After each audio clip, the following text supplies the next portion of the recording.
I'm going to do something a little bit different today.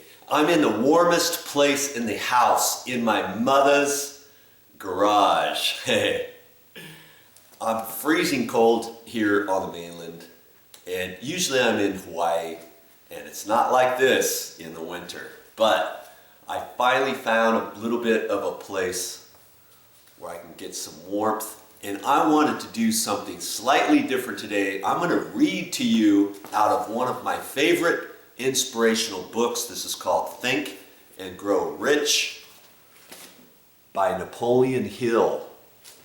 Okay? I'm not doing any copywriting infringement or anything. I think if Napoleon Hill was still alive, he would want me to read out of his book to you. And you can get this book online for free, by the way. Okay, so I'm not doing anything wrong about reading his book. So I want to share with you a story, and I want you to see if you can figure out what this enchanted kettle is about. Okay, I'm going to read. It's called The Enchanted Kettle. 50 years ago, an old country doctor drove to town, hitched his horse, quietly slipped into a drugstore by the back door, and began dickering with the young drug clerk. For more than an hour, behind the prescription counter, the old doctor and the clerk talked in low tones. Then the doctor left. He went out to the buggy and brought back a large, old-fashioned kettle, a big wooden paddle used for stirring the contents of the kettle, and deposited them back in the back of the store. The clerk inspected the kettle, reached into his inside pocket, took out a roll of bills, and handed it over to the doctor. The roll contained exactly $500, the clerk's entire savings. The doctor handed over a small slip of paper on which was written a secret formula. The words on that small slip of paper were worth a king's ransom, but not to the doctor. Those magic words were needed to start the kettle to boiling, but neither the doctor nor the young clerk knew what fabulous fortunes were destined to flow from that kettle. You got any ideas what they're talking about yet? The old doctor was glad to settle the outfit for $500. The clerk was taking a big chance by staking his entire life savings on a mere scrap of paper and an old kettle. He never dreamed his investment would start a kettle to overflowing with gold that would one day surpass the miraculous performance of Aladdin's lamp. What the clerk really purchased was an idea. The old kettle and the wooden paddle and the secret message on a slip of paper were incidental. The strange performance of that kettle began to take place after the new owner mixed with the secret instructions an ingredient of which the doctor never knew about. See if you can discover what it was that the young man added to the secret message, which caused the kettle to overflow with gold. Here you have a story of facts, stranger than fiction, facts which began in the form of an idea. Remember that. Remember. Let us take a look at the vast fortunes of gold this idea has produced. It has paid and still pays huge fortunes to men and women all over the world who distribute the contents of the kettle to millions of people. The old kettle is now one of the world's largest consumers of sugar, thus providing jobs of a permanent nature to thousands of men and women engaged in growing sugarcane and in refining and marketing sugar. The old kettle consumes annually millions of glass bottles, providing jobs to huge numbers of glass workers. The old kettle gives employment to an army of clerks, stenographers, copywriters, and advertising experts throughout the nation. It has brought fame and fortune to scores of artists who have created magnificent pictures describing the product. The old kettle has converted a small southern city into the business capital of the South, where it now benefits directly or indirectly every business and practically every resident of the city.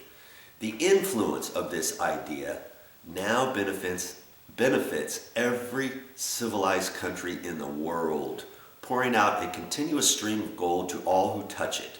Gold from the kettle built and maintains one of the most prominent colleges of the South, where thousands of young people receive the training essential for success.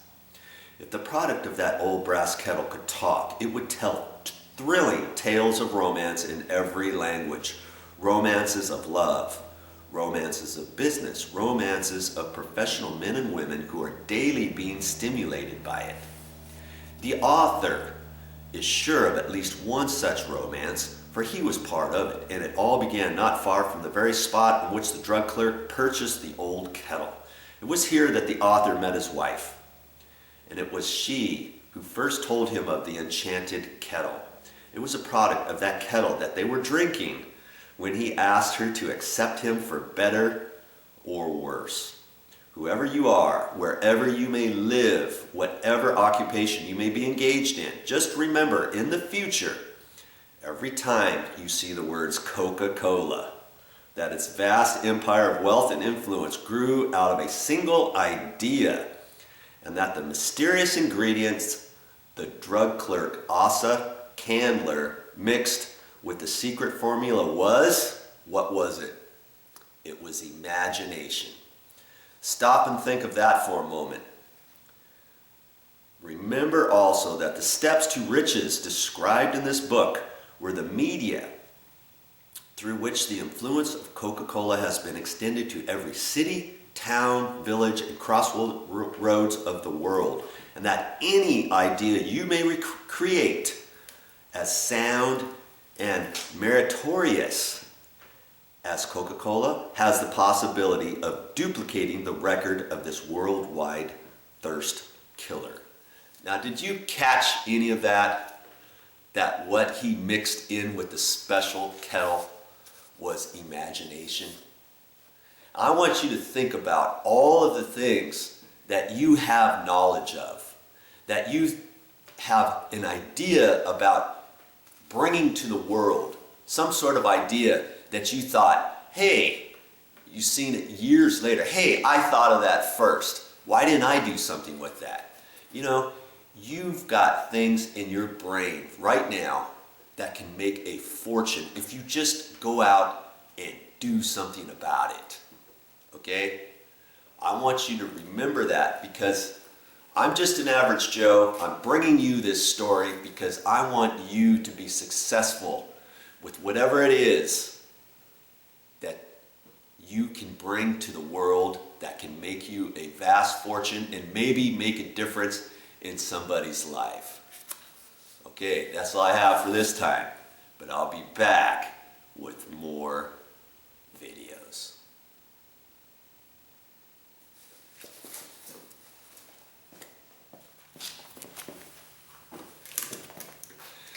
Now, why did I read you that story out of this book? Because I want you to get this book, Think and Grow Rich, okay?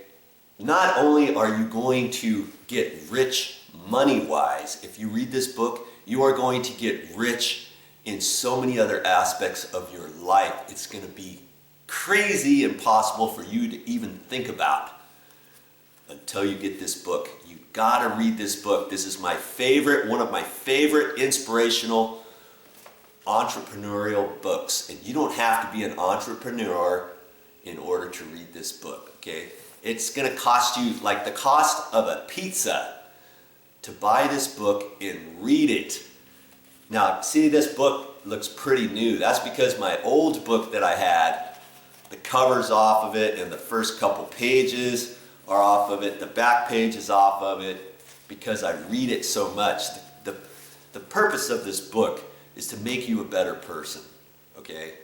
And the best way to read this book is you read it through the first time. You don't write anything down or anything. Just read it and absorb whatever you can get out of it. The next time you read it, and they say to read a book 3 times, okay? You've got to read this at least 3 times. The first time, just like I explained. The second time, you are then going to start making some notes, earmarking the different pages, write certain things down. The third time, you're going to you're going to start applying this stuff. Write this stuff down and do what it says for you to do. You'll be amazed at what you can get out of this book, okay? Think and Grow Rich, Napoleon Hill. You got to get it.